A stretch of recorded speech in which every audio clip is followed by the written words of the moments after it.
laboratory that time under this house.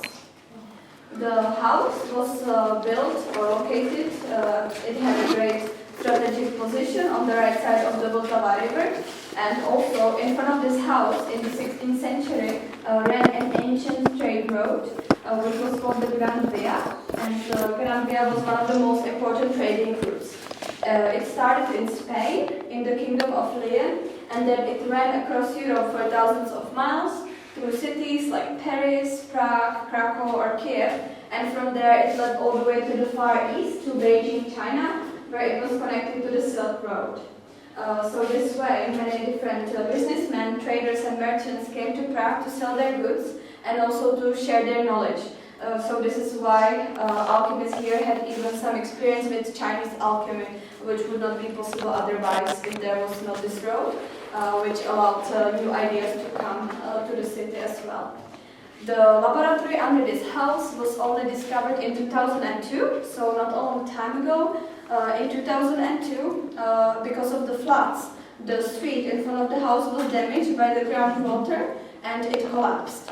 And it was then when they found that there were remains of tunnels that led from this house.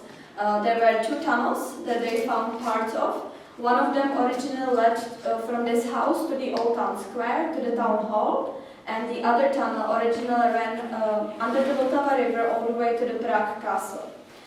This was a tunnel around 3.5 kilometers long, which was built exclusively for the King Rudolf II. Because he was a passionate alchemist and occultist, he actually had his own laboratory in the Prague Castle. He was fascinated by creation of gold out of artificial metal, out of base metals. So alchemy, the speculative form of chemistry, really became important at that time. And the reason why the laboratory was hidden and it was built underground was because of the Catholic Church, which did not support this kind of science. On the other hand, Judaism, the Jewish religion, was much more tolerant to alchemy, and this house was located in the Jewish Quarter. This is probably why the king decided to open a place like this here in the Jewish town, the Jewish part of Prague. And the room in which we are now, this used to be a study. It is now fully reconstructed, so it looks like it did in the 16th century. So there were documents used from this house and also from Strahov Monastery from the archives. The house itself was also owned by the King Rudolf II, and this was a meeting point for many important scholars. One of them was Tadeusz Haig. You can see him on the painting next to the alcove on the left. So Tadeusz Haig was one of the leading alchemists. He was a personal physician of the King Rudolf II and also the person who invited most European scientists to Prague in the name of the king, such as Edward Kelly, John Dee, Giordano Bruno, Tycho Brahe, Johannes Kepler, and many others. And because of this influx of these great minds who brought a lot of new ideas to Prague when it came to astrology or mathematics, Prague really became the center of science and also alchemy. When you look on my left, you can see a bench for guests and a small armchair in the corner. These two are the original furniture, which was made in Paris, France in the 16th century. It originally belongs to the house, but before the museum was opened, it was stored in the depository of National Museum. When you look over here, you can see a replica of the fireplace, but you can also see on it the original symbol of our laboratory, these two bottles that are connected with a cross. We found the symbol on one of the original flasks underground, so today we use it. It is believed that there were around 8 alchemical laboratories in Prague in the 16th century, and each had its own symbol which represented it. So this might remind you of the number 8. It's a symbol for infinity, and also we have the bottles because they used to produce glass here in the underground. And the reason there is a crocodile, and you can see a lot of exotic animals, lizards and such, it's because that time people did not know these exotic animals, so they believed they were all dragons or some kind of creature. And a dragon is a very important symbol in alchemy, especially a dragon in a circle, eating its own tail. It symbolizes eternity, and to be able to live eternal life was also one of the biggest dreams of alchemists.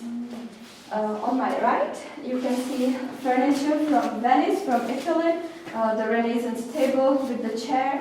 Also, there is a Renaissance barometer, the bottle with the blue liquid. The level of the liquid changes according to the air pressure.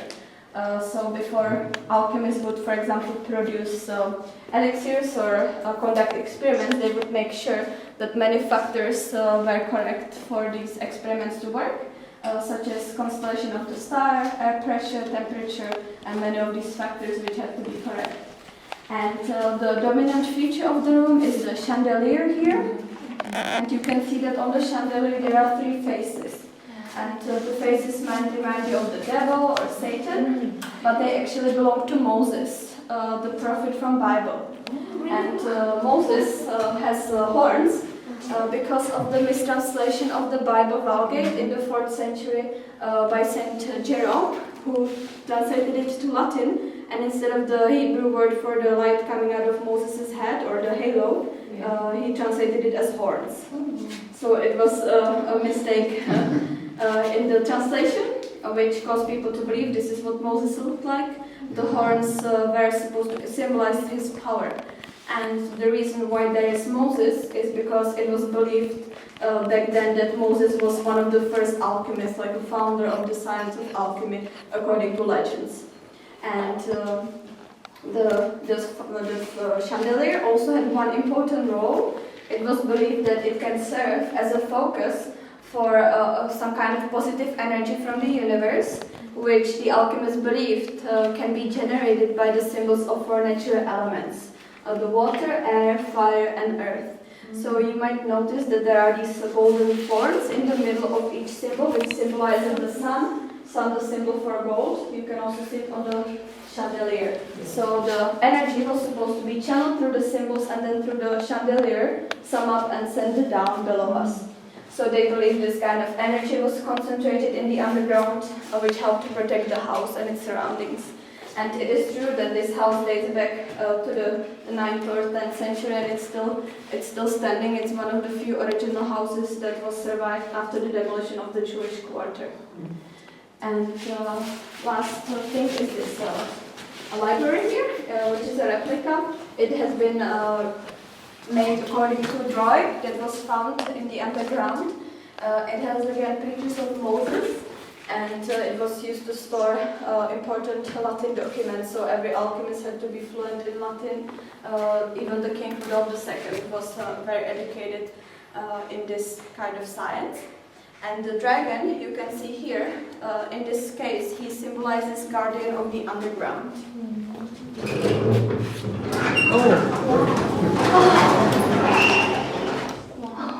So this is the secret entrance, so if you're ready, we can move back down. What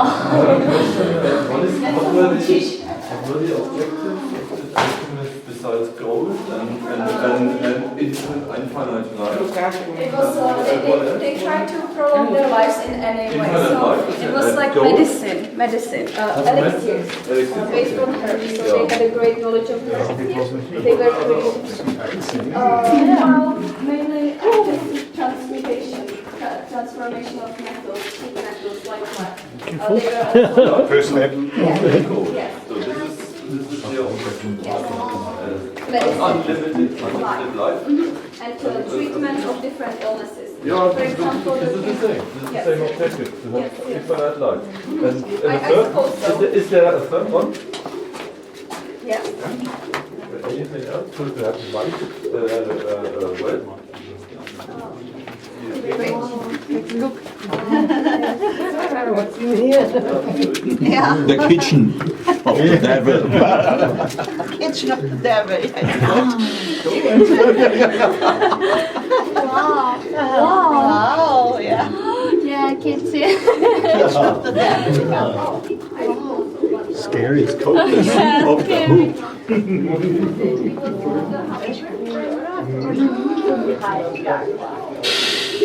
Så nu så kan larme om kan.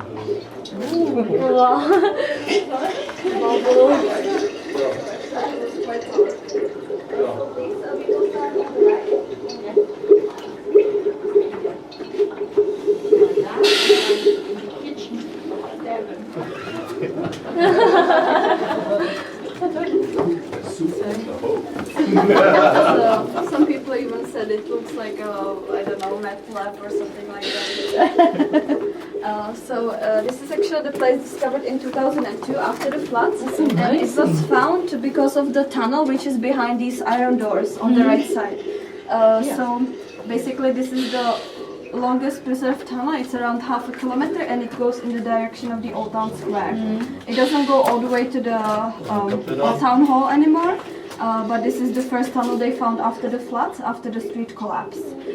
So the secret entrance we used in the bookcase, this is a reconstruction of how it would look like in around 1689. After that the house was reconstructed and this place was stopped being used, so it has been sealed.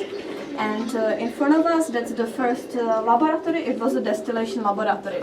So inside you can see 3 furnaces of different sizes, which are authentic furnaces that were discovered after the floods, when finally they got rid of some of the dirt and the water which was still left here after the floods. This place was actually flooded many times in the past. So the 3 furnaces are authentic, and the one you can see, I will give you time to have a proper look, but there is one on the left which was used to distill alcohol, and alcohol was the main ingredient of the alcohol elixir. It was for preservation.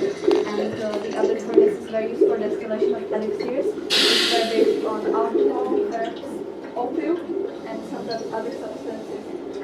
Even extreme medicine was used. For example, mercury was used to treat syphilis, which is one of the illnesses for the unconsulted alcohol, along with schizophrenia from his early age. So this is one of the reasons why he was interested in this form of alternative medicine. He wanted to live a little bit longer because he knew he did not have much time left. And inside of the room, also on the opposite side of the room on the left, behind the corner, that's the entrance to the Prague Castle tunnel. So this is where the king would enter or leave with his advisor to go back to the castle. Today it's only a few meters from each side, but it's collapsed. It's not intact anymore. It has collapsed under the Vltava River many years ago because the Vltava River has changed a lot. It has been made bigger, natural and also artificially. So today it's too heavy for the tunnel to be still intact.